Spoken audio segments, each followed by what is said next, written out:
दाह संस्कार में शामिल होने गुप्तार घाट गए बड़ी देवकाली के पार्षद सरबजीत उर्फ छोटू से हुई मारपीट।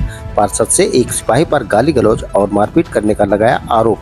मारपीट के दौरान पार्षद की आंख पर आई गंभीर चोट। नाव पर बैठने को लेकर हुआ था विवाद। दोपहर नगर निगम के अन्य पार्षदों ने मीरन घाट चौकी एकत्रित होकर दर्ज कराया था विरोध। पार्षद सरबजीत उर्फ छोटू का आरोप, परिचय पूछने पर सिपाही ने की मारपीट। दर्जनों पार्षदों में जिला अस्पताल पहुंचकर पार्षद सरबजीत का कराया मेडिकल। सीओ सिटी को तहरीर देकर कार्रवाई की मांग। कार्रवाई न होने की दशा में बड़े आंदोलन की दी चेतावनी। कोतवाली कैंट क्षेत्र के गुप्तार घाट का है मामला। के साथ कौन लोग थे आपको मारे पीटे? आज मैं गया था 2 बजे दाह संस्कार गुप्तार घाट, जो वहाँ पे मैं एक बोट में बैठ गया था, जो मुझे नहीं पता था कि वो सरकारी बोट है। तो वहाँ पे एक व्यक्ति आए जिन्होंने गाली देना स्टार्ट कर दिया। कौन थे वो? उनसे हमने 4 बार पूछा आप कौन है, उन्होंने जवाब नहीं दिया। फिर उसके बाद कहा उतरो तो अभी तुम्हें बताता हूँ मैं कौन हूँ। फिर उसके बाद जैसे वो मैं उतरा तैसे 1 घंटा उन्होंने मार दिया। फिर उसके बाद हमने कहा मैं काउंसलर हूँ। फिर उसके बाद उन्होंने फटाफट कम से कम 6-7 घंटा मार दिया। फिर उसके बाद उन्हें कहा जो करना हो जाके कर लेना। फिर गप्पा पीठ पे मारना स्टार्ट कर दिया भूसे से। तब जब मैं वहाँ पे गया तो एक आए वहाँ पे चौकी इंचार्ज, तो उनके द्वारा कहाँ चौकी इंचार्ज? कौन चौकी? गुप्तार घाट पे। उनके द्वारा पता लगा कि ये पुलिसकर्मी है। तो क्या रीजन था? किस तरीके क्या उन्होंने कुछ पी रखा? ऐसा नशे जैसे लग रहा था, पूरा नशा करके आए। अच्छा, अब आपके साथ यहाँ पे आए हैं? आया सीओ ऑफिस, जहाँ पे वहाँ से आश्वासन महापौर जी भी आए थे। हमें आश्वासन मिला कि उचित कार्रवाई की जाएगी। फिर उसके बाद मैं आया यहाँ मेडिकल करवाने, तो यहाँ पे बताया गया कि आज से ऐसा आदेश आ गया है कि आप प्राइवेट जांच करवाएंगे तो वो नहीं होगा।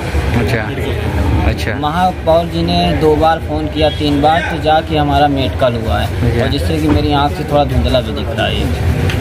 अच्छा, क्या हम कार्रवाई चाहते हैं जिससे हमारे पार्षद भी लोग सभी आए हैं। कहाँ के पार्षद आप हैं? मैं बड़ी देवकाली से पार्षद हूँ। क्या नाम आपका? सर्वजीत यादव। आप लोग इस चीज़ को लेकर कहेंगे पुलिस किस तरह के काम किया? पहली बात जो ये घटना घटित हुई हम लोगों के प्रकाश में आई, ये बहुत दुखदायी और पीड़ादायक है।